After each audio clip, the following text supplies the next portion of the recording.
to this week's live stream with Drug Free Clubs of America. This week we are going to be talking with our founder of Drug Free Clubs, one of the two, and I'm excited for you guys to hear from him about how the club got started and his motivation behind it.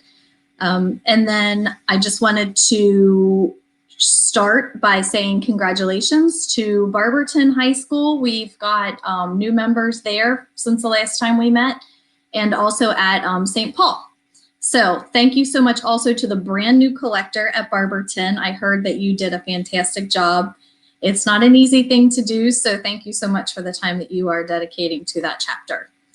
So our guest today is Joe Newcomb. He is the founder of Drug Free Clubs of America. I am Angie Ferguson. I'm the executive director of the program, and Joe is my father. So he's going to talk a little bit about the background of Drug Free Clubs and have a little message for you. Hi, everyone. It's not often I get a chance to do this. Most of my participation with Drug Free Clubs is in the background, talking with Angie and the rest of the crew that is doing just an amazing job. But sometimes it helps to hear the motivation behind the commitment of Drug Free Clubs. So maybe from some of the things you can see in the background in my office here, I was a firefighter for 33 years with Cincinnati Fire Department. And during that time, unfortunately, I had a chance to see so many different forms of abuse and death. Sometimes it was really, really difficult to deal with.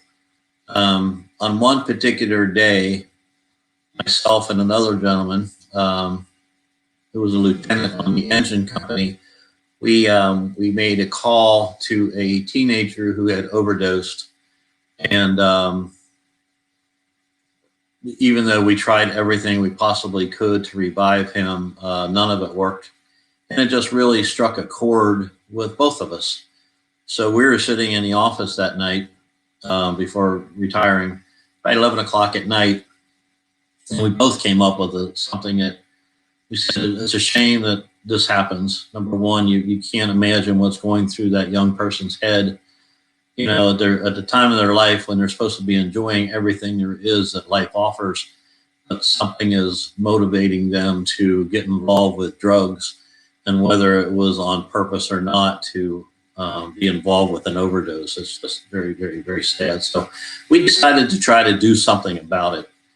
Kyle Stevens was the lieutenant I was talking about, and he was also one of the co-founders. I owned a drug testing company for DOT testing. And so we started putting our heads together, and we came up with a very rudimentary type idea of what drug-free clubs would be. Of course, we didn't even know that was going to be the name at the time. But so through the course of a lot of conversations and months of meeting and talking about it and writing down some ideas and changing them and over and over and over, we finally came up with Drug Free Clubs of America. And instead of offering this as a for-profit company, which we had originally talked about, we decided that the only way to make it affordable for everyone was to make it a nonprofit company, to show that our total commitment is in the testing and the helping kids, educate the kids, so on and so forth, even educating the parents to avoid any further addictions that may start unnecessarily, and God forbid any overdoses that would happen. So that was in 2006, right? 2005. September of 2005, actually.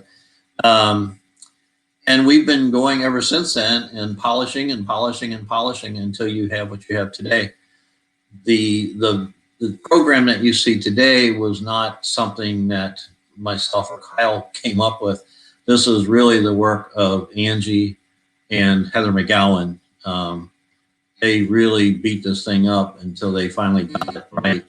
And then because of our growth, because other people agreed with what we were saying and doing and seeing the results, we were able to attract other personnel like Dave and them to go out and get into more schools and help with more of the testing and so on and so forth. It's appropriate, I guess, that I do this the day before Thanksgiving this year, because there's a tremendous amount of thanks that has to be given to all of the volunteers that we count on. If it was up to us to fully do this, there'd be no way we could do it. It would just be non-affordable. But because of all the volunteers that we have for the collections and the reaching out to the different parents, to the rewards, to a myriad of different things that I can't even think of right now. It's the volunteers that keep this really going in the right track. I'd love to tell you that we're completely full, that we have no more capacity to handle more kids, but we are ready to take on as many possible schools as we can possibly get. So I love the idea of this. I loved it when we started it. I have loved it all the way through this, and I've watched it grow and mature into what it is today. We have gotten recognition from the White House down, both on a state, local, city, and federal government. The FBI, we were given an award from the FBI for what we're doing in the educational process. So it's just very, very, very rewarding to me.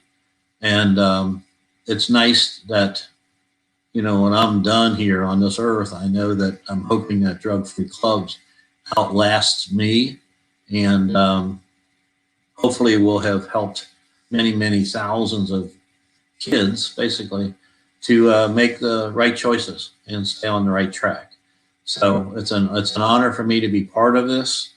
It's a real honor for me to see Angie part of this, and I hope you all feel the love and commitment we have for you guys to keep you on the right track.